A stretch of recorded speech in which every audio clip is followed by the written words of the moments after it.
नमस्कार दोस्तों, मैं अनामिका आप सबका अनामिका एस्ट्रोलॉजी में हार्दिक स्वागत करती हूँ। आज हम बात करेंगे मिथुन राशि की। आज की जानकारी सबसे ज़्यादा खास रहेगी। मार्च 2025 शनि परिवर्तन, आने वाले 2.5 साल की संपूर्ण जानकारी दूंगी। मीन राशि में शनि के प्रभाव की जानकारी दूंगी और वो भी आसान शब्दों में, जिससे आने वाले 2.5 साल संकट कम और लाभ मिलने लगेगा। परेशानियों का अंत होगा। जो भय आपके मन में चल रहा है वो समाप्त हो जाएगा और कौन से सटीक उपाय इस दौरान करने हैं वो भी आपको जरूर बताऊंगी। दोस्तों, आगे बढ़ने से पहले निवेदन है, वीडियो को लाइक करें।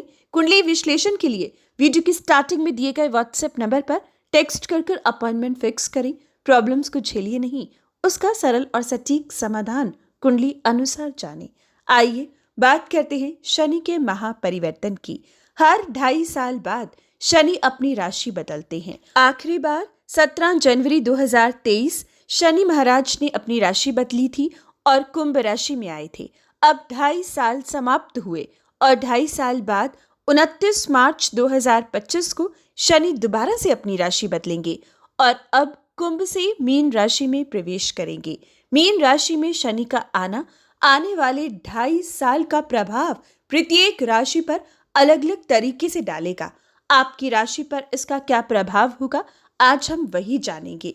दोस्तों, शनि एक ऐसे ग्रह है जिससे प्रत्येक व्यक्ति डरता है। जी हाँ दोस्तों, शनि लाभकारी हैं, शनि कर्मशील हैं और शनि ही कर्मदाता हैं। लेकिन उसके बावजूद भी हर इंसान कर्म से डरता है तो शनि से भी डरता है। हर इंसान को बैठे बिठाए सब चाहिए, लेकिन आज इस वीडियो को आपने ध्यानपूर्वक सुन लिया तो कर्म भी करेंगे, कर्म का लाभ भी पाएंगे और शनि की ना तो 7.5 से डर लगेगा और ना ही ढैया से। तो आइए जानते हैं शनि अब क्या करेंगे। दोस्तों, 29 मार्च को रात्रि 9:43 पर शनि का राशि परिवर्तन होगा और शनि का परिवर्तन 5 राशियों के लिए सबसे ज्यादा परेशानी ला सकता है। लेकिन अगर आपने सही तरीके से इन 2.5 सालों को प्लान कर लिया तो ना तो 7.5 से डर लगेगा और ना ही ढैया से। असल में ये 7.5 और ढैया है क्या? दोस्तों, जब शनि गोचर करते हैं तो शनि की स्थिति आपकी चंद्र राशि के हिसाब से देखी जाती है। अगर आपकी चंद्र कुंडली के हिसाब से, चंद्र राशि के हिसाब से शनि पहले, दूसरे या 12वें भाव में हो तो 7.5 लगती है। यानी कि 7.5 साल का ये समय रहता है जब शनि पहले 12वें भाव में आता है और फिर 2.5 साल बाद पहले भाव में और फिर 2.5 साल के लिए दूसरे भाव में। और ये 7.5 का प्रभाव उस पर्टिकुलर राशि के काम करने की गति को कम कर देता है, लाभ को कम करता है, शारीरिक कष्ट देता है। कुछ राशियों पर इसका प्रभाव धन हानि के रूप में देखा जाता है, पारिवारिक अशांति के रूप में देखा जाता है। किसी ना किसी तरीके से शनि इस समय कष्टदायी दिखता है। और इसी प्रकार से अगर हम ढैया की बात करें तो जब आपकी चंद्र कुंडली के हिसाब से शनि की गोचर की स्थिति आपके चौथे या फिर 8वें भाव में रहेगी तब शनि की ढैया लगेगी और ये 2.5 साल का पीरियड रहता है। 2.5 साल का ये समय इसी प्रकार से राशियों को कष्ट दे सकता है। हालांकि इसका पूरा क्लियर निवारण भी है और अगर किया तो इन परेशानियों से अब निकल सकते हैं, अब बच सकते हैं। अगर 7.5 और ढैया के प्रभाव की बात की जाए तो सभी 12 राशियों पर इसका प्रभाव अलग अलग से देखा जाता है। जैसे कि मेष राशि वालों पर दूसरा चरण 7.5 का ज्यादा खराब देखा गया है। वृषभ राशि वालों पर पहले चरण का प्रभाव अधिक खराब रहता है। मिथुन राशि को 7.5 के आखिरी 2.5 साल परेशान करते हैं। कर्क राशि को दूसरा चरण, सिंह राशि को आने वाले 5 साल यानी कि पहले 5 साल परेशान करते हैं। इसी प्रकार से कन्या राशि वालों को भी पहले 5 साल परेशानियां देते हैं। तुला राशि पर आखिरी वर्ष परेशानी का रहता है। वृश्चिक राशि को आखिरी 5 साल 7.5 के काफी परेशान होना पड़ता है। और अगर हम बात करते हैं दोस्तों धनु राशि की तो धनु राशि को प्रारंभ के 2.5 साल परेशानियां देखनी पड़ती हैं। मकर राशि को 5 साल, पहले 5 साल परेशानियों का सामना करना पड़ सकता है। कुंभ राशि को अंत के 5 साल परेशानियां देता है और इसी प्रकार से मीन राशि को पूरे 7.5 में परेशानियां देखने को मिलती हैं। लेकिन अंत के 2.5 साल कई रूप से परेशान मीन राशि को देखा गया है। लेकिन अगर इस दौरान साढ़े साथी के दौरान ढैया के दौरान उपाय किए गए तो इंसान परेशानियों से बच सकता है। खास तौर पर दोस्तों कर्मशील रहने की जरूरत है। अब साढ़े साथी और ढैया में कोई भी व्यक्ति भाग्य भरोसे नहीं रह सकता। मेहनत के बलबूते पर कोई आपसे कुछ छीन नहीं पाएगा। हाँ, मेहनत का फल धीमी गति से मिलेगा, लेकिन अगर मेहनत की गई तो आने वाले दिनों पर उसका लाभ भी कमा लोगे। कुछ भी ऐसा साढ़े साथी और ढैया में नहीं किया जाता जो शॉर्टकट तरीके से किया जाए या जहां पर आपको गलत संगति, गलत लोग, गलत ऐप प्रभावित कर कर आपसे काम करवाएं।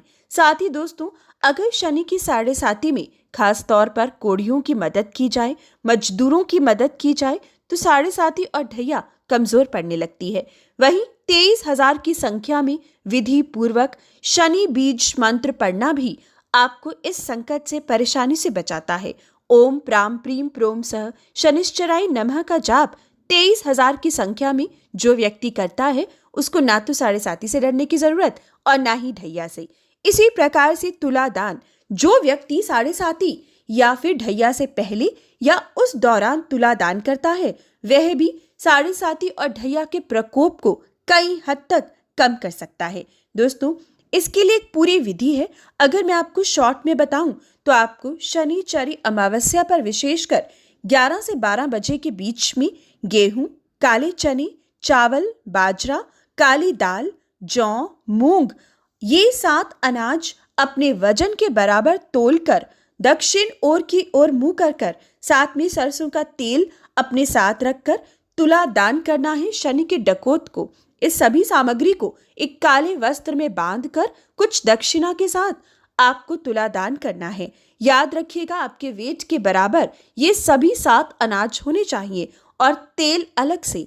और अगर आपने तुला दान के दौरान अपने ऊपर कोई भी जेवर डाला है या कोई घड़ी है तो उसको निकालकर फिर तुला दान कीजिएगा, क्योंकि तुला दान में डाले हुए आपके शरीर पर डाले हुए वस्त्रों को भी आखिरी में आपको दान करना रहता है। तो दोस्तों ये आपको मैंने शॉर्ट में बताया है। अगर डिटेल में तुला दान की पूरी आपको विधि चाहिए तो आप अपॉइंटमेंट फिक्स कर जान सकते हैं। इस प्रकार से भी आप शनि की परेशानियों से बच सकते हो। अब जानते हैं क्या सभी लोगों पर, जिन राशियों पर साढ़े साथी और ढैया लगेगी, सब पर एक जैसा प्रभाव होगा? नहीं, जी हाँ दोस्तों, सभी पर एक जैसा प्रभाव नहीं होगा, क्योंकि आपकी जन्म कुंडली पर निर्भर करता है कि आपको साढ़े साथी या ढैया का कितना नकारात्मक प्रभाव दिखेगा या नहीं दिखेगा। अगर आपकी जन्म कुंडली में शनि पहले से पीड़ित है तब आपको साढ़े साथी और ढैया से बचने की जरूरत है। तब आपको विशेष उपाय समाधान करने होंगे। तब आपको सावधानी पूर्वक अपने समय को प्लान करना होगा। लेकिन अगर आपकी जन्म कुंडली में शनि मजबूत है तो गोचर की परिस्थिति आपका उतना कुछ नहीं बिगाड़ पाएगी। ज्यादा चेंजेस, ज्यादा बदलाव नहीं देखने को मिलेंगे। ज्यादा से ज्यादा काम करने की गति धीमी हो सकती है, रिजल्ट थोड़ा स्लो मिल सकते हैं, लेकिन इससे अधिक कुछ नहीं। इसलिए आपकी जन्म कुंडली का भी आपको जानना जरूरी है कि आपकी कुंडली में शनि कैसे हैं। अगर नहीं जानते कैसे हैं तो तुरंत कुंडली का विश्लेषण करवाएं। दोस्तों ये कुछ जनरल चीजें थी जो प्रत्येक व्यक्ति जिसकी साढ़े साथी है या नहीं है उसके लिए जरूरी थी। अब हम बात करते हैं आपकी राशि पर आने वाले गोचर का क्या प्रभाव होगा, यानी कि मिथुन राशि पर। दोस्तों हम अगर मिथुन राशि की बात करें तो मिथुन राशि की न तो साढ़े साथी है और न ही ढैया। शनि अभी कुंभ राशि से गोचर कर रही हैं, लेकिन अब जब मीन में आएंगी तो आपके कर्म भाव से गोचर करेंगे। अभी तक किसी न किसी रूप में भाग्य का साथ आपको मिला होगा। बाय लक कुछ चीजें पिछले 2.5 सालों में घटित हुई होंगी। धार्मिक यात्राएं या विदेश संबंधित कुछ ना कुछ यात्राएं बनी होंगी। लेकिन अब जब शनि कर्म भाव में आएगा तो काम की भागदौड़ देगा, काम अधिक रहेगा, लेकिन रियल एस्टेट में उन्नति देगा। काम करने की क्षमता अधिक होगी। 2.5 साल बहुत मेहनत करोगे, लेकिन इन 2.5 सालों में कर्म करिएगा, भाग्य भरोसे मत रहिएगा। इन 2.5 सालों में उम्मीद मत रखिएगा, क्योंकि ये 2.5 साल भाग दौड़ के हैं। लेकिन इसके बाद अगर इन 2.5 सालों में मेहनत कर ली तो आने वाले 2.5 साल इसका फल पॉजिटिव ही मिलेगा। बल्कि शनि की दृष्टि से शत्रुओं का अंत होगा, हानि का, नुकसान का अंत होगा। काम में भी मन लगेगा और काम से तरक्की मिलेगी और काम में कोई रुकावट भी नहीं बनेगा। साथ ही साथ शनि की कृपा उन लोगों पर विशेष रूप से दिखाई देगी जो लंबे समय से किसी नए काम की शुरुआत करना चाहते थे, खास तौर पर कोई मैन्युफैक्चरिंग यूनिट।